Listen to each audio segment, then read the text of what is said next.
wanted to No, hear what no, you I'm said. about to go to the next subject. You go. You know me, I'm all over the Okay, place. which leads me to number three, reasons why you should go to Interp, why Interp is amazing. So we have an idea of how we want to do things, but sometimes, like Coach Hill just said, it might not be at the energy that other people like see it as. So I what got we a think story. is like very, very loud might be really, really soft for everyone else. So when we're in our classes and our coaches tell us, "Hey, you can go even higher." That's that validation telling you, "Hey, you do not have to stay at this tiny tiny stage. You can jump higher, you can be more intense, you can be even more that you want to be." Another thing, tip number Abs- 4 at why you should take Interp. Interp is the best place to be loud compared to our public address speakers, our debate classes, or even the impromptu speeches. This is something that you're going to have to have in all of our speech debate events and even in our other business programs here at QD Learning.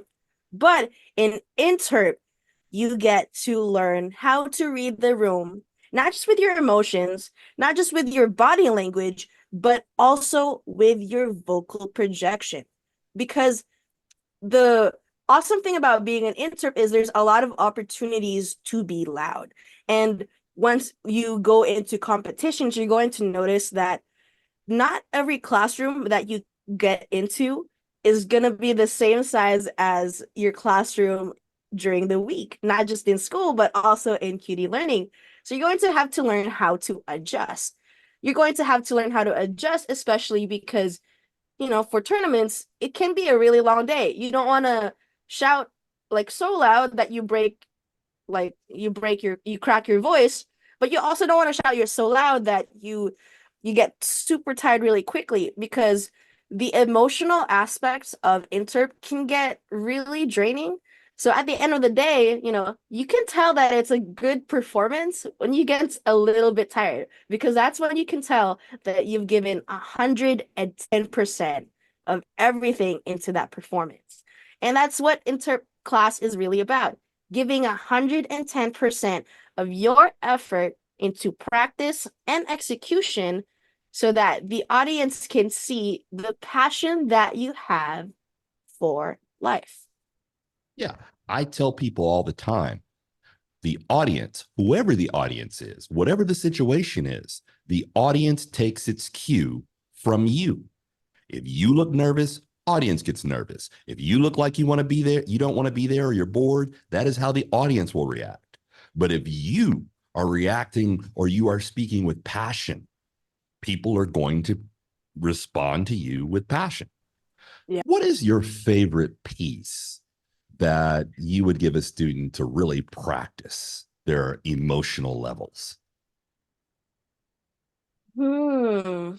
Well, I don't have a favorite piece per se because every piece is different. Um, and for the people who are not in speech and debate, we probably should tell you what a piece is. So a piece is speech and debate jargon for a story. So usually in Inter, a lot of our performances are supposed to be 10 minutes long. And instead of saying story, because it can, it's a little bit, semantic, but piece is one syllable compared to story, which is two syllables, which is just the faster way of saying stories. But um one thing that I love to do in my classes personally is I'll repeat one of our warm-up sayings and I'll tell the students, can you say it in this type of voice so that we can, well, like mentally I'm saying so we can practice this emotion, but they'll get the gist. So if I like my go-to is the world is round like an orange. Very basic, clear cut, confident. And then we'll say we're gonna go down. We're gonna say the world is round like an orange. That sounded really ominous, right? And then I'll say after that, we're gonna go high up, and then we're gonna go say the world is round like an orange. And then when the students say this, I get one of two reactions.